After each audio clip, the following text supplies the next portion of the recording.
अब हम शुरू करते हैं। हम शुरू करेंगे आज पाठ 1। तो आपका पाठ 1 है धरती कितना देती है। ठीक है, तो आज हम दोहराई करेंगे। हम चलेंगे पाठ 1 में। तो सभी बच्चों की डिस्कवरिंग बुक खुली होनी चाहिए। सभी बच्चे डिस्कवरिंग बुक निकाल के रखेंगे। तो देखेंगे बच्चे पाठ 1, ये जो नए बच्चे हैं दक्ष और योगेश, ध्यान से सुनना है बच्चे, आप ये चीज पहली बार पढ़ रहे हो।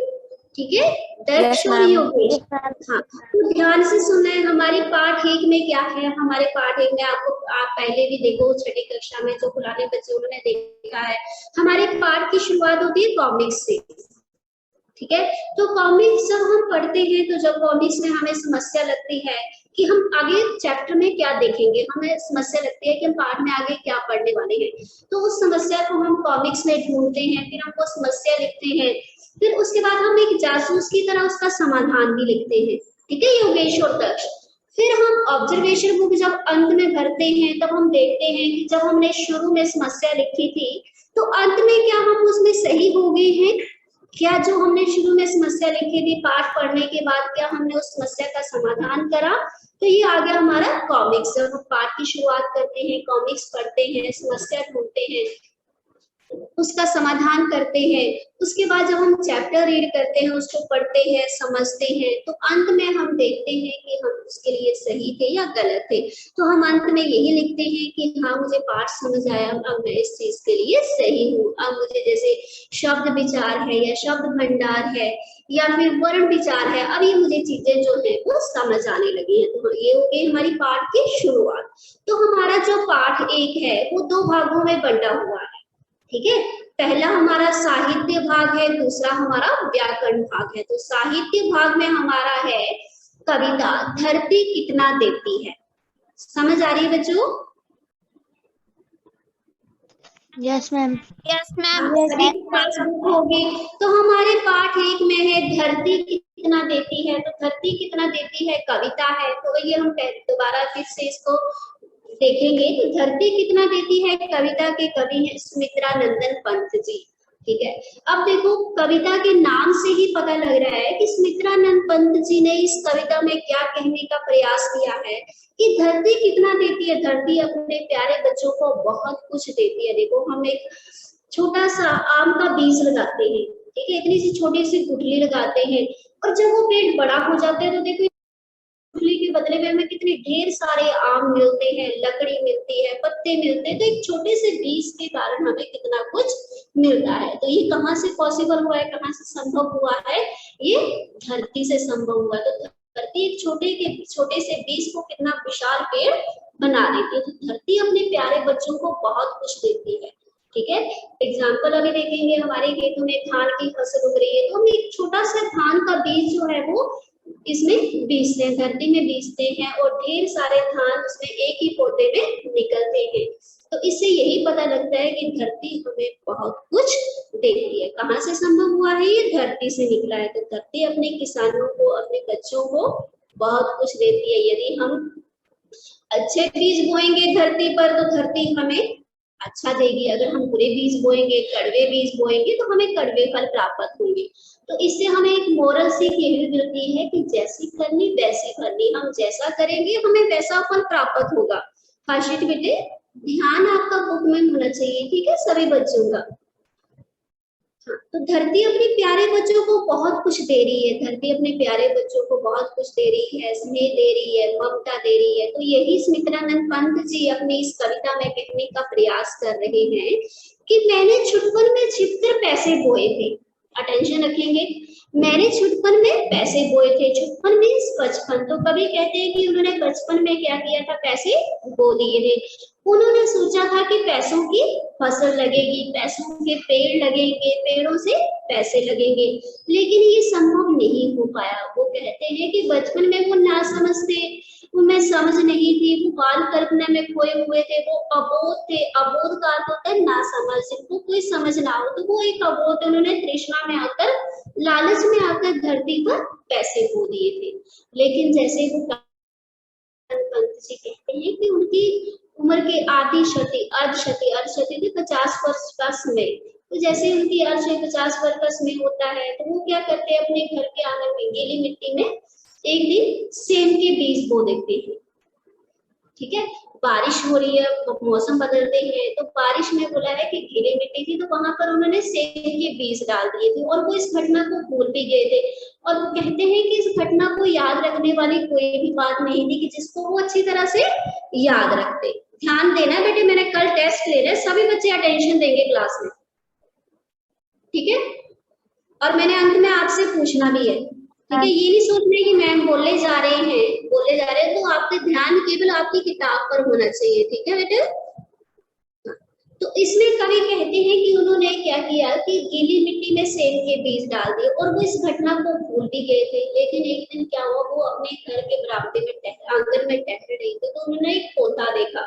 तो उस पौधे में आप देख रहे हैं, आपने कविता में देखा कि ऐसे एक पौधा देखा, तो पौधे को देख के वो हैरान हो गए, चकित हो गए, अचंभित हो गए कि एक छोटे से सेम के बीज से कितना कलीदार पौधा जो है वो लगा हुआ है। तो उसमें बहुत से पत्ते लगे हैं, फूल लगे हैं और उसमें छोटी छोटी क्या लगी है, सेम की फलियां।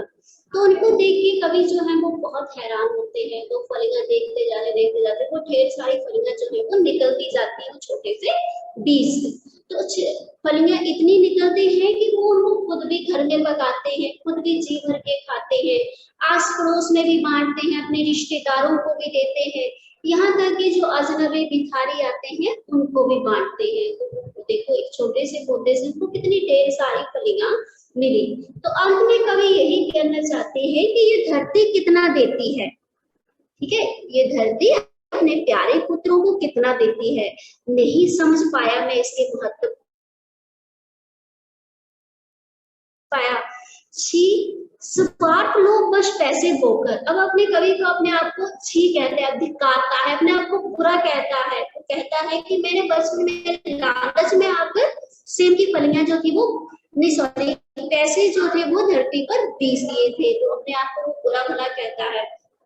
फिर अंत में वो कहता है कि रत्न प्रविष्णि वसुधा, ये जो वसुधा है, ये जो धरती है, रत्नों को उत्पन्न करने वाली है। अब मैं इस चीज को समझ पाया हूँ, इसमें सच्ची समता के दाने बोने। अब इसमें हमें सच्ची समता के दाने बोने। समता क्या होता है बच्चों, एक समान, ठीक है।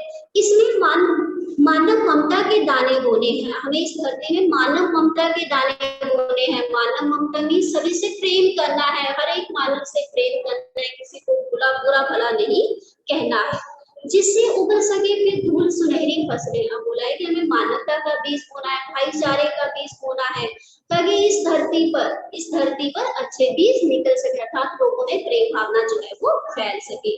मानवता के जीवन श्रम से हंसे दिशाए, हम जैसा बोएंगे वैसा ही पाएंगे। अब अंत में कवि कहता है कि हमें इस धरती पर मानवता के बीज बोने हैं, अच्छे बीज बोने हैं।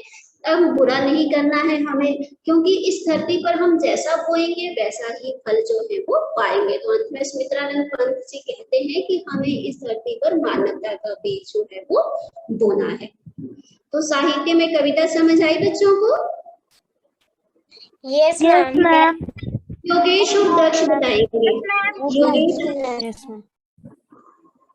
योगेश और दक्ष यस मैम। अपना बताएंगे कि आपको इसमें क्या समझ नहीं आया। योगेश और दक्ष, अभी हमने कविता पढ़ी ना, धरती कितना देती है, सुमित्रानंद पंत जी की। तो आप इस कविता में आपने फर्स्ट टाइम पढ़ी, बाकी बच्चों को देखो यूटी में भी इन्होंने रिवीजन करा, वीकली टेस्ट में भी इन्होंने रिवीजन करा, लेकिन आप इसको फर्स्ट टाइम पहली बार पढ़ रहे हैं। तो आपको इसमें क्या अच्छा लगा और क्या चीज समझ नहीं आई, ये बताएंगे दोनों, योगेश और दक्ष।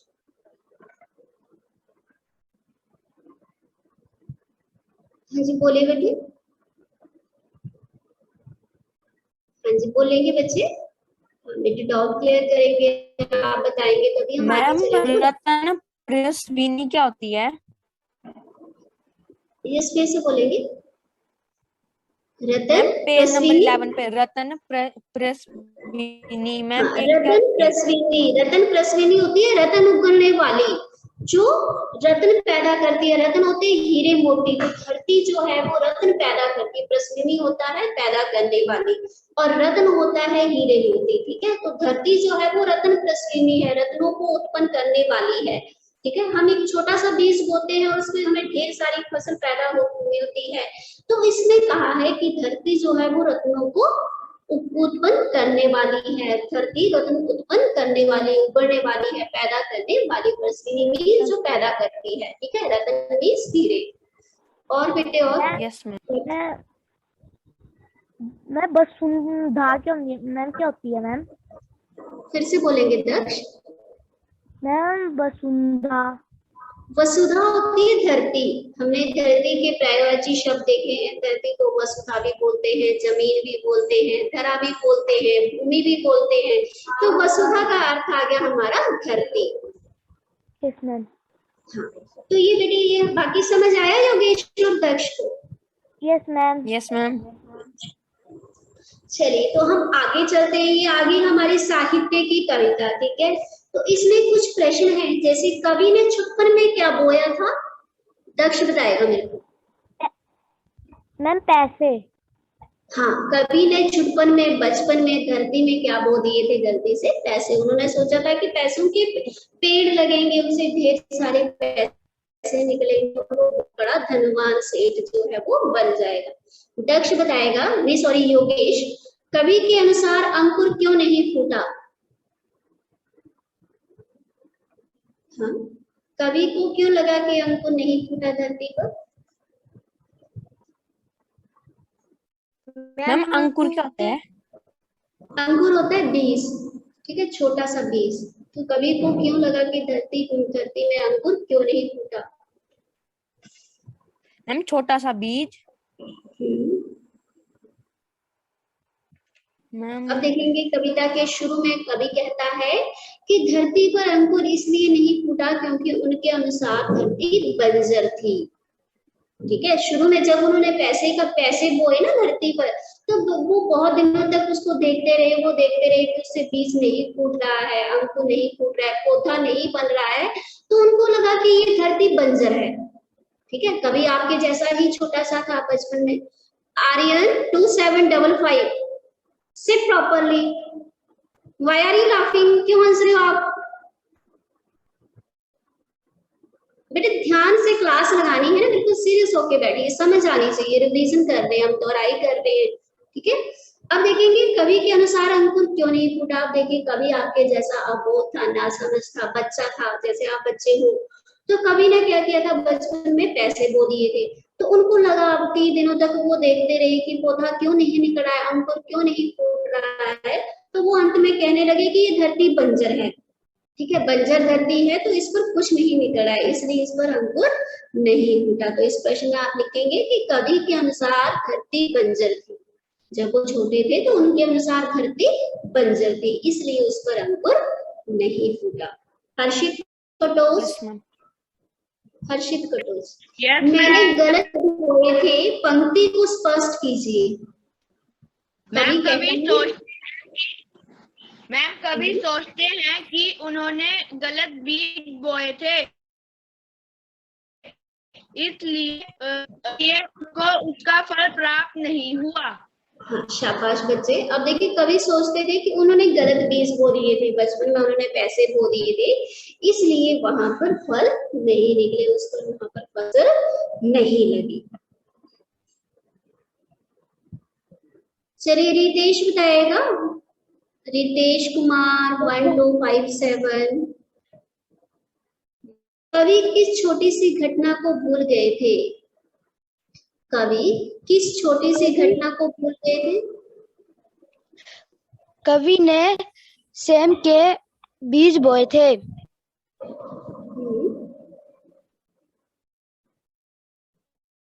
हाँ, कवि ने सेम के बीज बोए थे। अब देखिए, कवि ने एक बार क्या किया था कि घर के आंगन की गीली मिट्टी में सेम के बीज डाल दिए थे, बो दिए थे, और वो इसके बारे में भूल गए थे। वो सोचते थे कि इसमें याद रखने वाली कोई भी बात नहीं है, क्योंकि उसने बस केवल छोटे छोटे बीज बोए थे। तो कवि इस सेम के बीज बोने वाली घटना को भूल गए थे।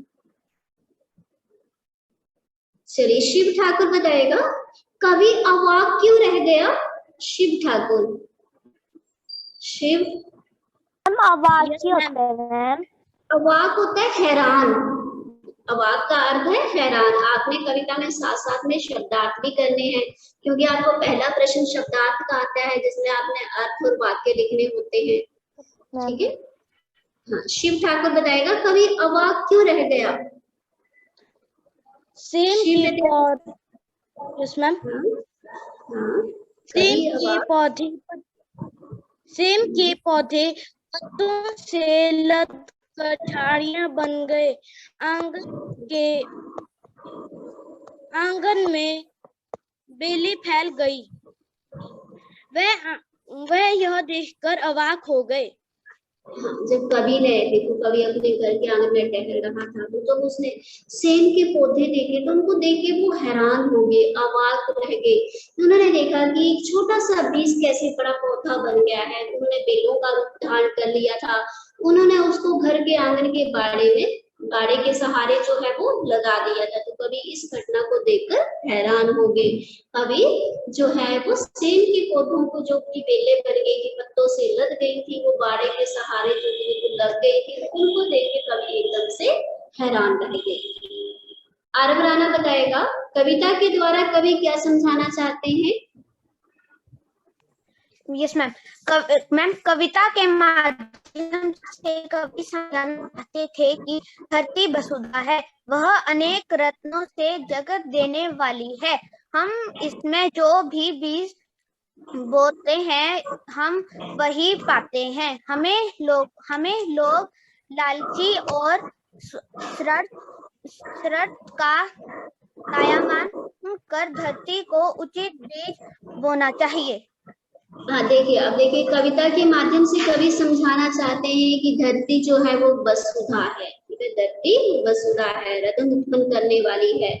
वह अनेक रत्नों को जन्म देती है, वो रत्नों को जन्म देने वाली है। हम इसमें जो भी बीज बोते हैं हमें वही फल प्राप्त होता है। तो हमें धरती पर लोभ, लालच, स्वार्थ का त्याग करके ममता के बीज बोने चाहिए, प्रेम के बीज बोने चाहिए। अर्थात हमें सभी से प्रेम करना चाहिए, सभी से भाईचारे का भाव रखना चाहिए, किसी से लड़ाई झगड़ा नहीं करना चाहिए। तो कविता में यही संदेश है कि हमें धरती पर अच्छे बीज बोने चाहिए, प्रेम भाव के बीज बोने चाहिए, ताकि हमें इसके बदले में अच्छी फसल प्राप्त हो। तो बच्चे ये था हमारा पाठ 1 का साहित्य भाग। अब हमारे पाठ 1 में ही व्याकरण भाग है। तो व्याकरण भाग में हम देखेंगे, पहला है हमारा भाषा। ठीक है, तो भाषा क्या है? भाषा, हाँ जी बेटे बोलेंगे। मैम, प्रश्न 4 में गीली मिट्टी क्या होता है? गीली मिट्टी। Okay ma'am. गीली मिट्टी बेटे, गीली मिट्टी देखिए ना, जब बारिश होती है तो मिट्टी गीली हो जाती है। Yes ma'am. हाँ, तो गीली मिट्टी में उन्होंने सेम के बीज बो दिए थे। अब देखिए बेटे, हमारा पाठ 1 का ही व्याकरण भाग आ गया। तो व्याकरण भाग में हमारा प्रथम है भाषा। तो मैं जब आपसे बात कर रही हूँ, आप इस बात को समझ रहे हैं, ठीक है, आप मेरे को आंसर कर रहे हैं, मेरे को बता रहे हैं, आंसर भी दे रहे हैं। तो जो हम आपस में वार्तालाप कर रहे हैं, इसी को क्या कहते हैं? भाषा। इसी को क्या कहा जाता है? वार्तालाप को भाषा। जो हम अपने मन के विचार दूसरों को समझाते हैं, जैसे मैं आपको समझा रही हूँ, कविता आपको बता रही हूँ, आप उसको समझ रहे हैं और आपको बदले में उसके उत्तर भी बता रहे हैं। तो इसको क्या है? ये जो क्या है, जब हम अपने मन के विचार दूसरों को बताते हैं, ठीक है, बोलकर या लिखकर प्रकट करते हैं, तो उसी को भाषा कहते हैं। और मैं कौन सी भाषा का प्रयोग कर रही हूँ? कृति बताएगी।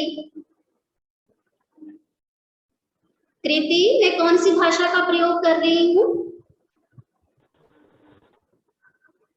मैम, आरफ्टेल। मैम, मौखिक भाषा। मौखिक भाषा। और भाषा का कौन सा? ये तो भाषा का रूप आ गया, लेकिन मैं भाषा कौन सी बोल रही हूँ? मैम, हिंदी। हाँ, शाबाश। अब देखिए, भाषा रूप जो है वो 2 है, मौखिक और लिखित। जो मैं बोल रही हूँ ये मौखिक रूप आया, ठीक है, और जब आप एग्जामिनेशन में या कॉपी पर कुछ भी लिखते हैं, ये क्या आ गया, भाषा का लिखित रूप। लेकिन मैं आप भाषा बोल कौन सी रही हूँ, मैं भाषा बोल रही हूँ हिंदी। ठीक है, तो हमारी राष्ट्र भाषा क्या है, हिंदी। हम देखते हैं कि भारतीय संविधान में 22 भाषाओं को मान्यता दी गई है और 14 सितंबर 1949 को जो हमारी राजभाषा हिंदी है उसको मान्यता मिली है। तब से हम 14 सितंबर से भाषा में हिंदी दिवस जो है वो मना रहे हैं। हाँ जी।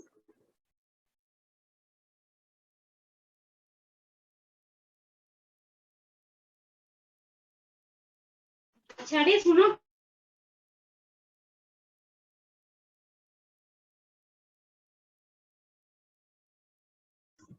ठीक है बच्चों, तो देखिए हमारे जो भाषा के रूप हमारे दो आगे मौखिक लिखित, लेकिन मैं जो भाषा का प्रयोग कर रही हूँ वो हिंदी भाषा है।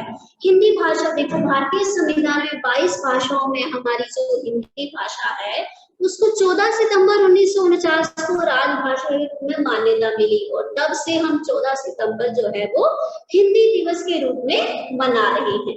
और हमारी हिंदी भाषा की लिपि आ गई बच्चों, कौन सी लिपि है, जल्दी से कोई भी बच्चा आंसर करिए, हिंदी भाषा की लिपि कौन सी है बेटे, छठी कक्षा में पढ़ा आपने, हिंदी भाषा की लिपि कौन सी है, भूल गए ना। हमारी हिंदी भाषा की लिपि आ गई देवनागरी। ठीक है, भाषा की लिपि आ गई देवनागरी। भाषा के दो रूप आ गए, मौखिक लिखित। ठीक है, हिंदी भाषा को हमारे संविधान में 22 भाषाओं में मान्यता मिली है और इसमें 14 सितंबर 1949 को इसको राजभाषा के रूप दिया गया है और तब से लेकर हम इसको हिंदी दिवस जो है वो 14 सितंबर को हर साल जो है वो इसको मनाते हैं। तो ये आ गया हमारा भाषा। अगला है हमारा मानक भाषा। अब मानक भाषा देखेंगे, ध्यान से देखेंगे, इसमें मानक भाषा क्या है, जो भाषा को नया रूप देता है। ठीक है, जैसे आप देखते हैं आपकी कोई भी ऐप है, आपके फोन में कोई भी ऐप है, आप उसको समय पर अपडेट करते हैं, वैसे भाषा का जो अपडेट रूप है वो आ गया हमारा मानक भाषा। ठीक है, समय पर इनके शब्दों में परिवर्तन होते रहते हैं। तो मानक भाषा क्या है, जो भाषाविदों ने भाषा को जिस रूप में मान्यता दी है उसे हम मानक भाषा कहते हैं। इस भाषा में एक रूपता बनाए रखने के लिए जो भाषाविद है, भाषाविद कौन होते हैं, वैज्ञानिक, भाषा वैज्ञानिक, तो उन्होंने भाषा के जिस रूप को मान्यता दी है उसे हम मानक भाषा कहते हैं। तो आपके पेज में देखो, पेज नंबर 13 में देख रहे हैं आप कि इसको अपडेट किया गया है। जैसे य और ए की मात्रा लगाते थे हम, अब उसकी जगह हम ए का प्रयोग करते हैं। पहले जो था वो चांद बिंदु था, चांद बिंदु की जगह हम केवल बिंदु का प्रयोग करते हैं। जहां आधा न लगता था, आधा न हट के अब वहां पर आधा न हटा के वहां पर बिंदी का प्रयोग किया जाता है। अब हम पहले य लिखते थे विद्या, तो हम विद्या ऐसे लिखते थे। अब हम क्या लिखते हैं, तो जैसे हम देखिए, हम लिखते थे विद्या, ठीक है ना, तो हम लिखते थे विद्या, लेकिन अब हम क्या लिख रहे हैं इसको, तो ये क्या है, ऐसे जो लिखते हैं वो आ गया हमारा भाषा का नया रूप। इसको हम कहेंगे मानक भाषा। जैसे हम पहले हिंदी जो हमें ऐसे लिखते थे, लेकिन अब हम हिंदी कैसे लिख रहे हैं, ऐसे हिंदी लगा रहे हैं, आधा न हट गया है, तो ये क्या आ गई हमारी बच्चों मानक भाषा। तो आप कविता में देख सकते हैं कि आपको नए शब्द दिए गए हैं, हिंदी, विद्वान, संतान, तो ये भाषा मानक भाषा का रूप है। ये आपने हमारा आ गया वर्ण विचार। ठीक है, आगे हमारा आ गया बच्चों वर्ण विचार। तो वर्ण विचार में हम देखेंगे वर्ण क्या है। वर्ण हमारे कितने हैं बच्चों,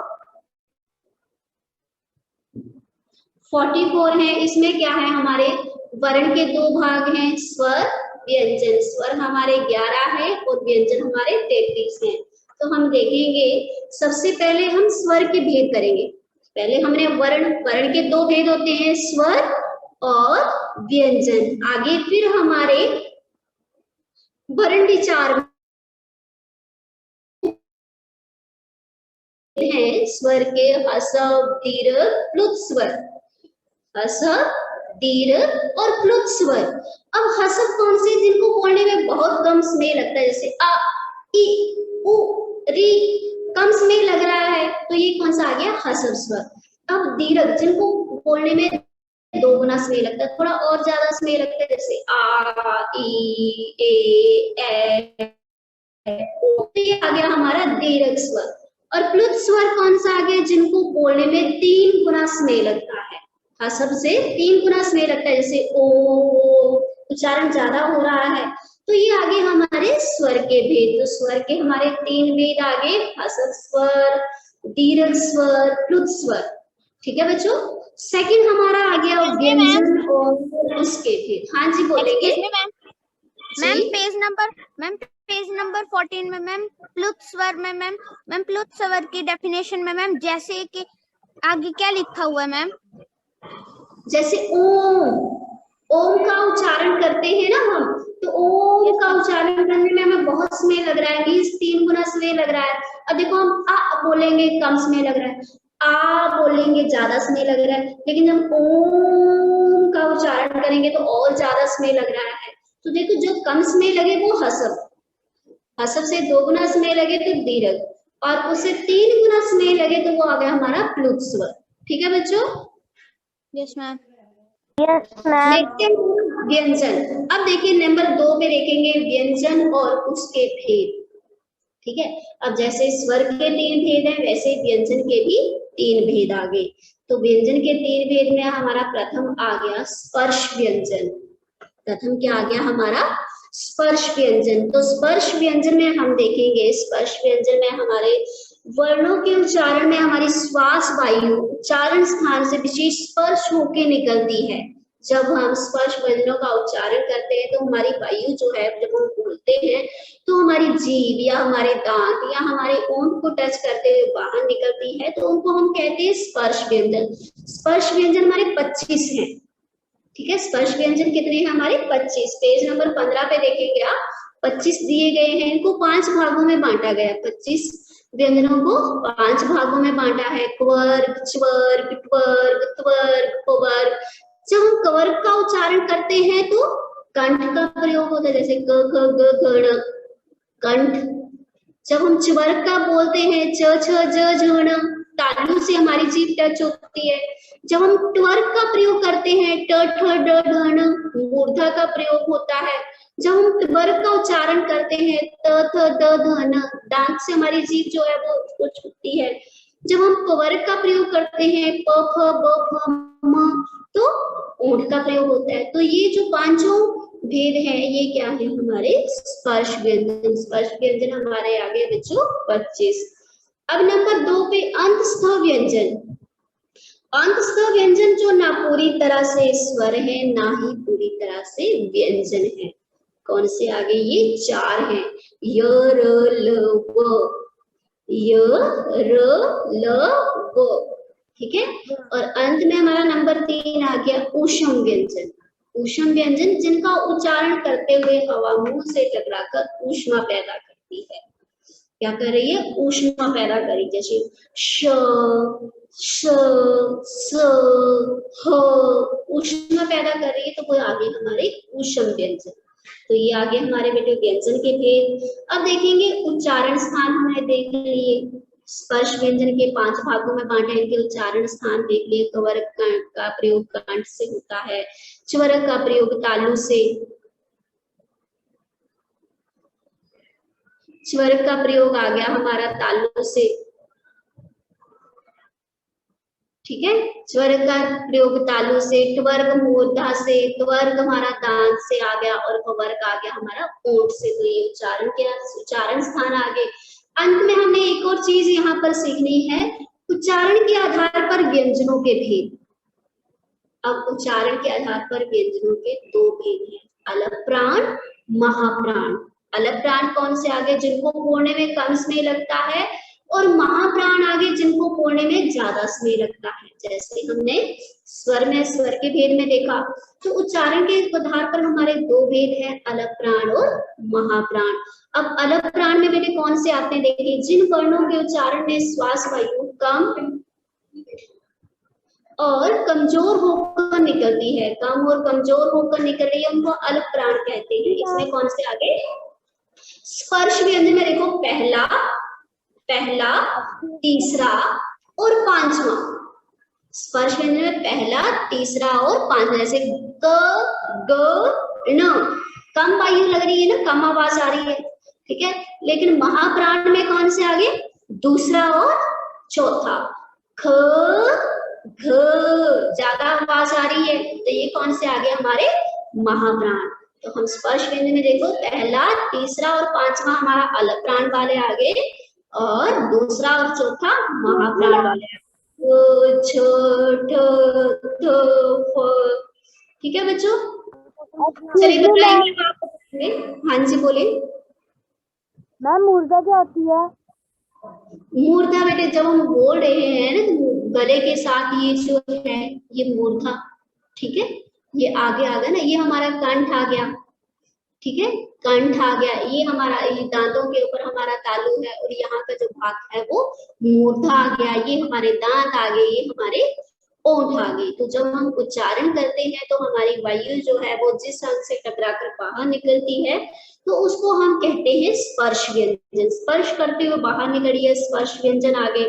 स्पर्श व्यंजन में जो हमारा पहला, तीसरा और चौथा व्यंजन है वो, सॉरी, पांचवा व्यंजन है वो हमारे अलग प्राण है, और जो दूसरा और चौथा व्यंजन है वो हमारे महाप्राण आ गए। इनको बोलने में ज्यादा समय लग रहा है, और जिनको बोलने में कम समय लग रहा है वो अलग प्राण, जिनको बोलने में ज्यादा समय लग रहा है वो महाप्राण। समझ आया बच्चों? Yes ma'am. इस अब ये योगेश और दक्ष, आपने कुछ पूछना है?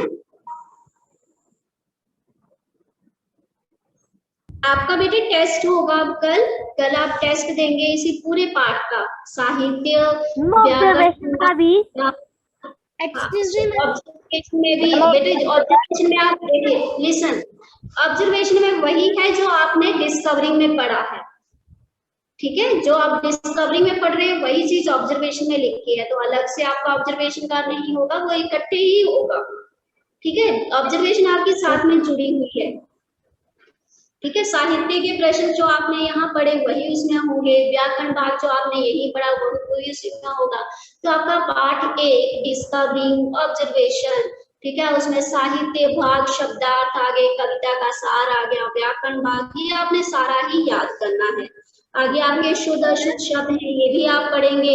अभ्यास 1 और 2 के प्रश्न अच्छी तरह से याद करेंगे, ठीक है बच्चों? Excuse me ma'am. Ma'am, ma'am oral test होगा? Written test, online written test होगा, ठीक है। आप क्लास में ही आपको टेस्ट दिया जाएगा, बोर्ड पे लिख दिया जाएगा, या आपको स्क्रीन शेयर कर दी जाएगी, और वहां से आपने देख के सुंदर हैंड राइटिंग में टेस्ट देना है, और फिर आपने क्लास में भी दिखाना है, साथ में आप व्हाट्सएप पे सेंड करना।